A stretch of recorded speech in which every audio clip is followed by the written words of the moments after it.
오늘 주신 하나님의 말씀 같이 읽겠습니다. 사도행전 3장 1절에서 10절 말씀입니다. 제목 읽겠습니다. 제9시 기도 시간에 베드로와 요한이 성전에 올라갈새 하면서 목도를 사람이 되고 보니 이는 성전에 들어가는 사람들에게 뭐라 하여야 하나가 아니라 성전에 들어가라. 그가 베드로와 요한이 성전에 들어가려 함을 보고 구걸하거늘 베드로와 요한과 더러 성화야 이르되 우리를 보라 하니 그가 그들에게서 무엇을 얻을까 하여 바라보거늘 베드로가 이르되 그가 성전에여 거두어 이에 있는 것을 내게 주니 나자의 예수 그리스도의 이름으로 일어나 걸으라 하고 오른손을 잡아 일으키니 발과 발목이 곧 힘을 얻고 뛰어서 걸으며 그들과 함께 성전으로 걸어가면서 기도하고 기도하며 하나님을 찬송하니 모든 백성이 그 걷는 것과 하나님의 찬송함을 보고 그가 동네의 성전 입구에 앉아 뭐라는 사람인 줄 알고 그에게 일어난 일로 인하여 심히 놀랍게 여기며 놀랍다. 아멘. 옆분 보시면서 잘 오셨습니다 라고 인사했으면 좋을 것 같습니다.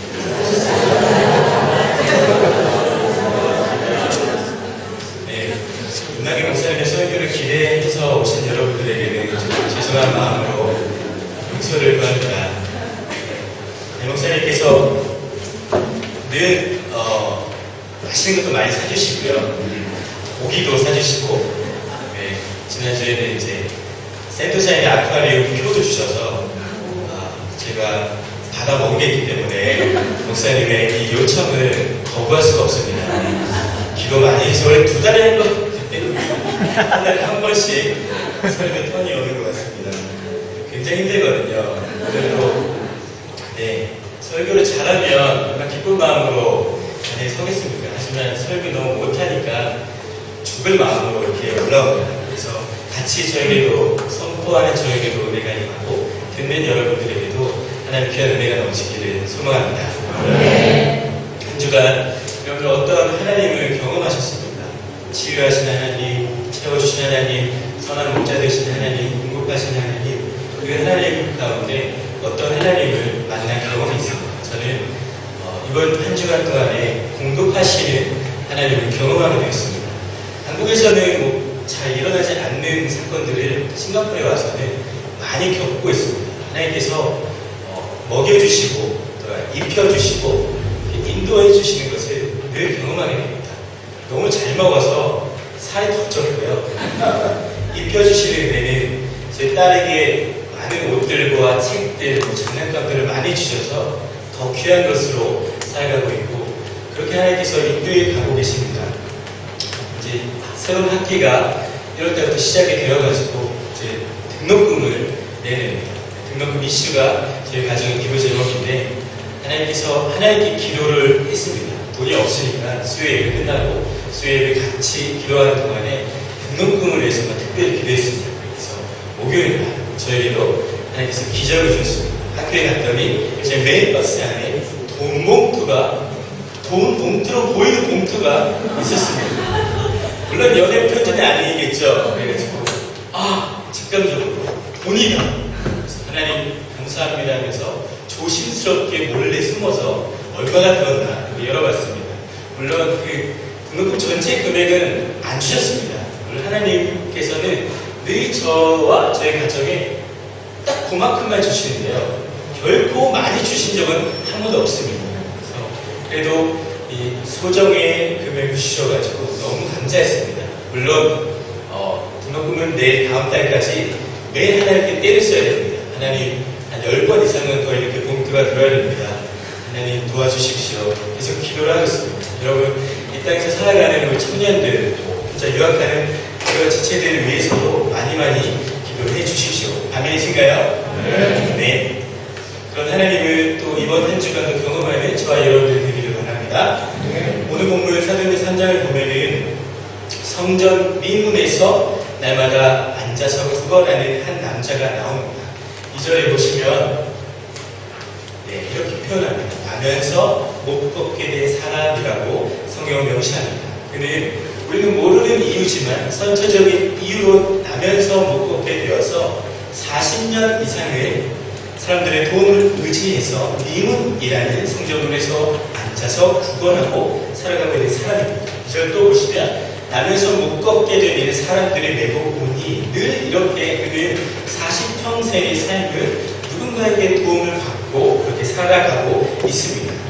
이 남자의 나이를 우리가 가늠할 수 있는 게 4장 22절에 보시면 이 표적으로 병난 사람은 40여 세나 되었더라라고 기록합니다. 이 남자의 나이에 대해서 우리가 대충 짐작할 수가 있습니다. 그는 어찌됐든 간에 신체적인 장애로 인해서 사회에서 소외된 삶을 살아가고 있습니다. 예전에는 한국에 이런 분들이 정말 많았습니다. 다리에 힘이 없거나 다리의 기능을 잘 할 수 없는 분들이나 아예 다리가 없는 분들은 다리 밑부분에 고무로 만든 바지를 띄어서 입고 바닥에 엎드려서 리어카를 싣고 밀고 다니는 분들이 참 많이 계셨습니다. 여러분들 이런 사람들을 볼 때 길에서 어떻게 하시나요?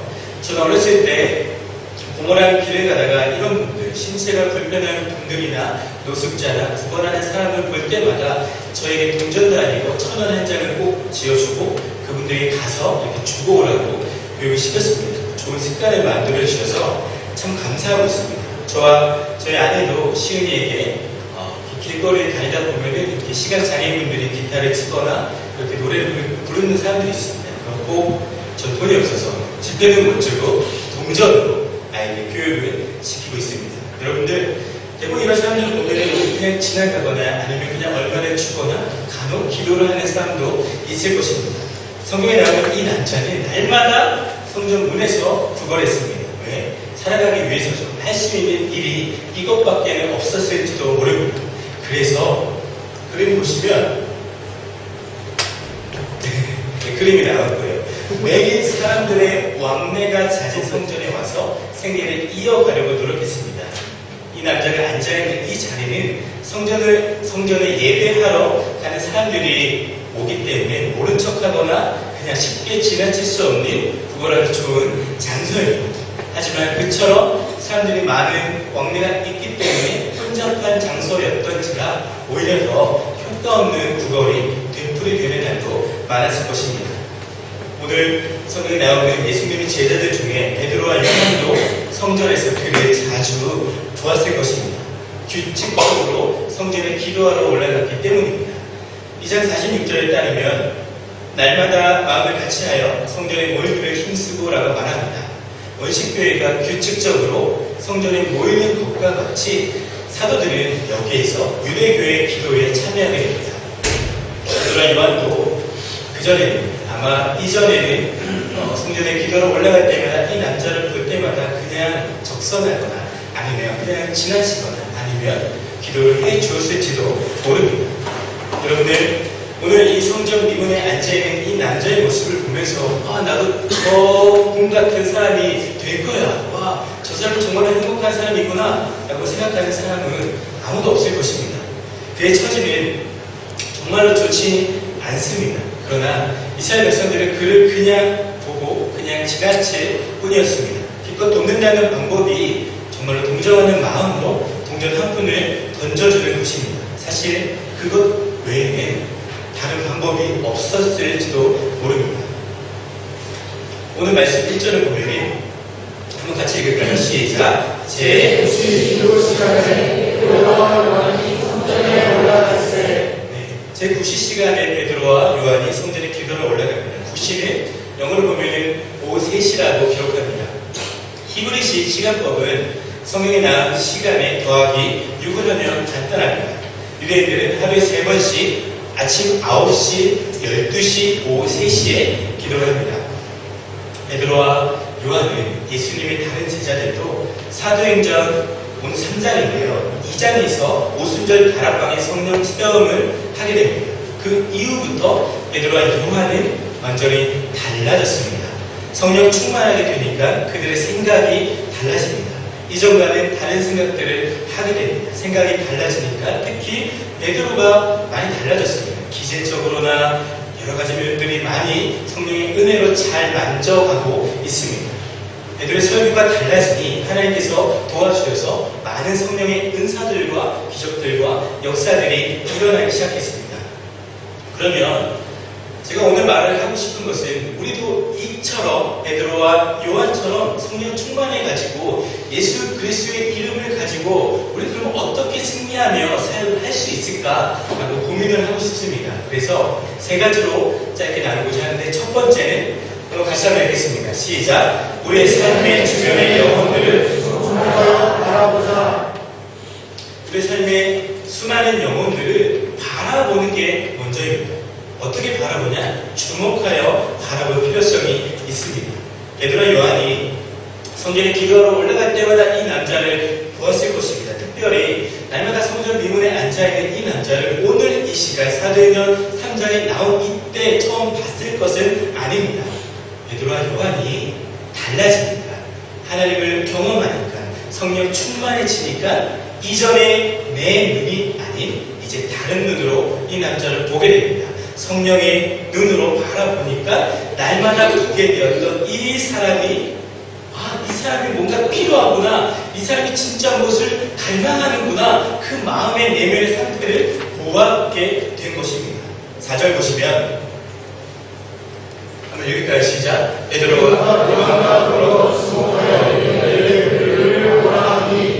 주목하여 이르되라고 나옵니다. 쉬운 성경으로 보면은 눈여겨본 후에라고 나오고, NIV 성경을 보면은 looked straight at him으로 표현합니다. 베드로와 요한은 그냥 이렇게 봤던 게 아니라 이제는 주목하여 그 영혼을 바라보았습니다. 여러분, 사역자들은 이처럼 영혼을 바라보는 눈이 필요합니다. 이 눈이 있어야만 합니다.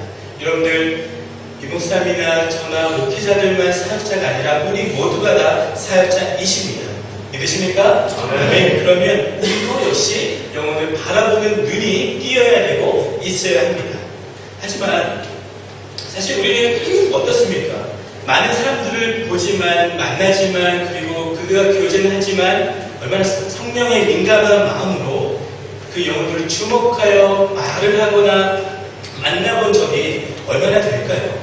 말씀을 준비하면서 제 자신도 참 많이 부끄러움을 많이 느꼈습니다.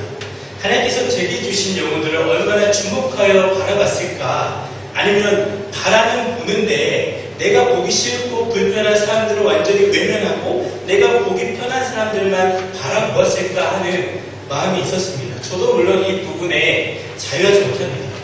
대학교 가거나 캠퍼스나 길거리에서 전도할 때 무섭게 생긴 사람이거나 뭔가 포스가 있거나 몸에 그림이 있는 분들은 일부러 안 갑니다.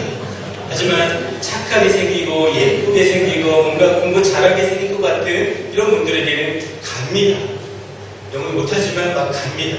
저도 이번 주에 금요일날 MRT를 가족과 함께 타고 오면서 MRT 안에 약간 이렇게 정신적으로 불편하신 여자분이 계셨습니다.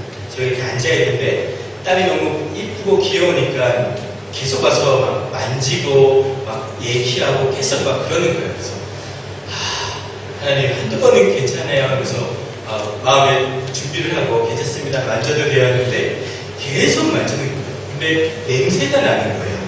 몸에 막 그런 냄새들이 막 나고 막 그렇습니다. 그래서 저는 그때부터 굉장히 불편했거든요. 그래서 아니 눈치 주면서 다른 데로 가라고 피하지 않고 아내는 그런데 되게 쿨하거든요.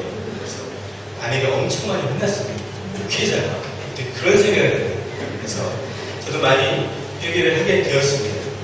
저도 이렇게 부끄럽고 자유롭지 못한데 우리 또한 어떤지 한번 우리 모습들을 되돌아봤으면 좋을 것 같습니다. 사랑하는 여러분, 내 주위에 과연 내가 누구를 주목하여 봐야 되는지 한번 기도해 보시고 찾아보십시오. 그럴 때 성령님이 함께 하실 것입니다. 성령님이 임하면 먼저 영혼을 바라보는 눈이 열리게 될 것입니다.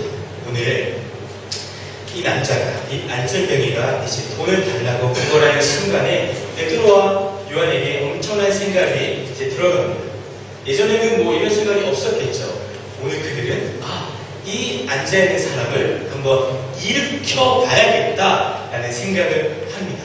성령님이 임하시면 놀라운 생각을 하게 됩니다. 보통 사람이 상상도 못하는 일을 시도하게 됩니다. 꿈이 아니라 진짜 꿈, 비전이 생깁니다. 그래서 베드로와 요한은 오늘 이 안진뱅이를 향해서 명령합니다. 안진뱅이는 우리를 보라 하는 그 제자들의 음성에 귀를 기울이고 기대감을 갖습니다. 오늘은 조금 수입이 있겠구나, 뭔가 얻어가는 게 있겠구나 하면서 기대를 합니다. 하지만 그의 기대와는 달리 다른 말을 듣게 됩니다. 아니, 기대 이상의 것들을 듣게 됩니다. 3장 6절인데요. 같이 한번 읽을까요? 시작. 베드로가 이르되 금과 금은 나사렛 예수 그리스도의 이름으로 일어나 걸어라. 아멘. 베드로와 요한은 이전과는 다른 생각을 가지고 다른 말로 선포를 하고 이제 오른손을 잡아 일으키니 그의 발과 발목에 곧 힘을 얻고 안진뱅이가 이제 걷기도 하고 뛰기도 하면서 그들과 함께 하나님을 찬미합니다. 베드로는 안진뱅이를 향해서 예수님의 이름으로 걸으라고 명령하고 새로운 일을 행하라고 했습니다. 이렇게 담대히 선포하고 할 수 있었던 것은 베드로와 요한이 대단해서가 아니라 베드로와 요한 안에 있는 성령님이 계셨기 때문입니다. 이처럼 성령님이 임재하시면 항상 새로운 것을 향하게 되고 새로운 도전, 새로운 시도를 하게 됩니다. 절대로 이 앉아있는 사람처럼 그 자리에 안주하지 않습니다. 사랑하는 여러분 어떠십니까? 오늘 성전 미문에 늘 앉아있는 이 남자처럼 늘 앉아서 안주에 계신 것은 아니신가요? 안진뱅이처럼 밤낮 그 자리에 앉아서 힘들다 투세요라는 말만 하고 계신가요? 성령님이 임재하시면 오늘 이 주인공처럼 우리도 주인공이 될 수가 있습니다. 앉아있는 자리에서 박차서 발목에 힘을 얻고 하나님께 찬양하는 새로운 삶이 될 수가 있습니다.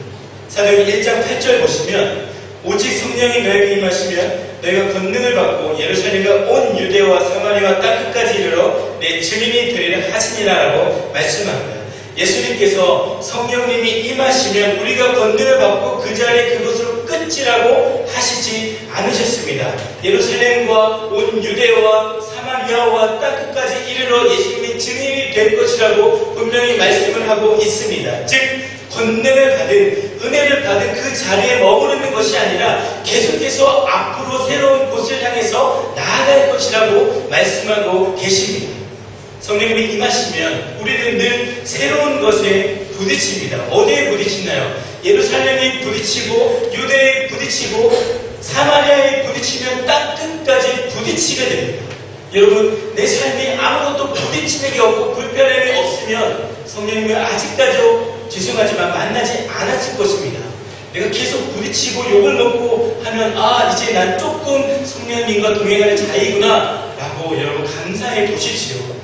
이제까지 안 하던 기도와 전도와 봉사와 섬김 등을 우리는 도전을 하게 하나님은 만드십니다. 우리 학생들도 우리 청년들도 성령님 만나면 안 하던 공부를 하게 됩니다. 또한 부모님을 대하는 태도가 달라집니다.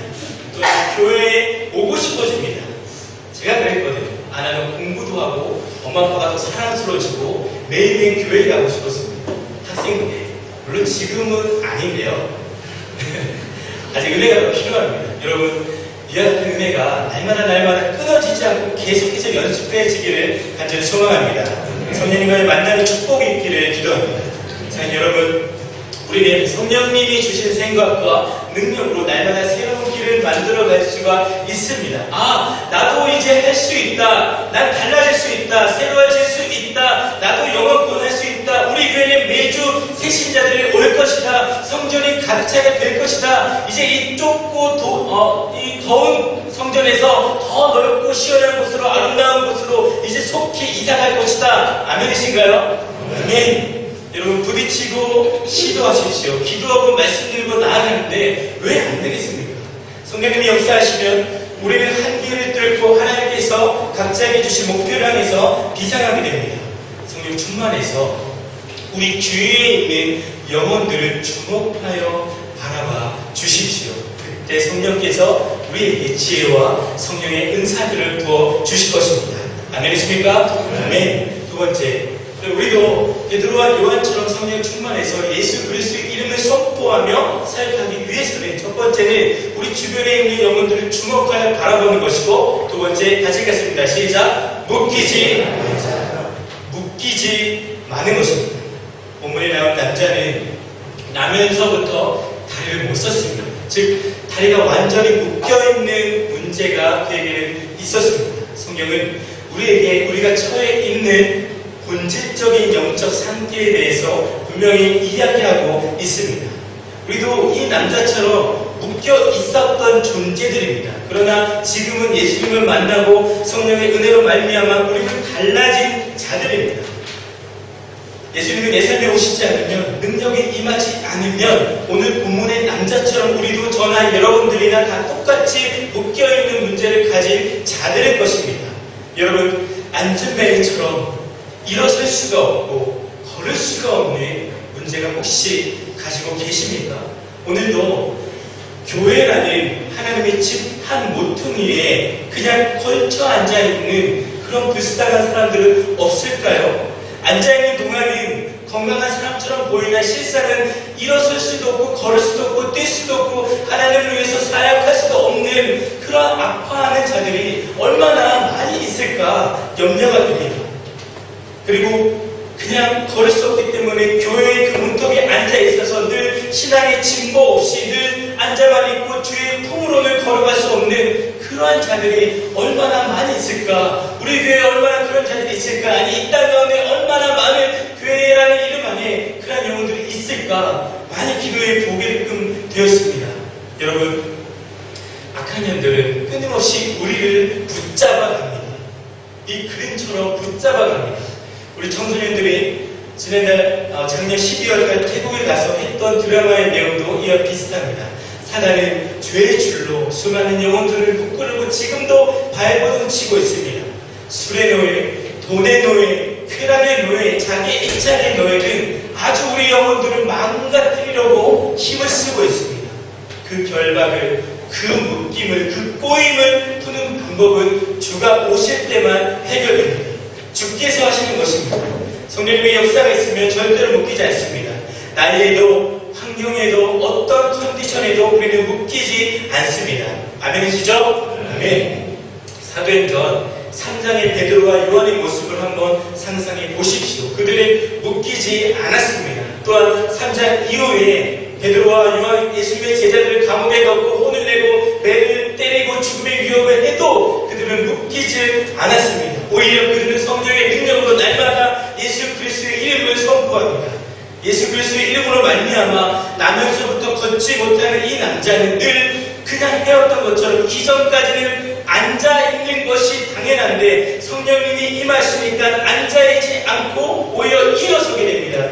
그리고 성령님 만나기 전에는 성전 미문에 앉아서 한 푼만 주세요 구걸했던 그 입술이 이제는 하나님을 찬미하는 입술로 바뀌게 됩니다. 여러분, 복음의 능력이 무엇입니까? 바로 복음의 능력은 예수 그리스도이십니다. 구약 성경에서부터 신약 성경까지 처음부터 끝까지 왕이요 제사장이요 선지자이신 예수가 그리스도 메시아라고 성경은 계속해서 우리에게 알려주고 있습니다. 복음의 능력은 예수 그리스도의 생명입니다. 예수 그리스도의 생명은 일시적인 생명이 아니라 영원한 생명입니다. 그의 능력은 예수 그리스도의 능력입니다. 사단의 세력을 굴복시키는 주님의 능력입니다. 여러분, 그 능력이 우리의 능력이 될 줄 믿습니다. 아멘. 복음의 능력은 만물을 다스리시는 주님의 권세입니다. 복음의 능력은 예수 그리스도의 이름입니다. 하늘 문을 여시는 주님의 이름입니다. 모든 막혀있는 문들이 열립니다. 복음의 능력은 질병의 세력을 치유하시는 예수님의 치료입니다. 여러분, 이 복음의 능력을 소유하고 누리는 길은 먼저 예수 그리스도를 우리 삶의 구세주로 믿고 영접하는 것입니다. 그리고 주님의 이름은 날마다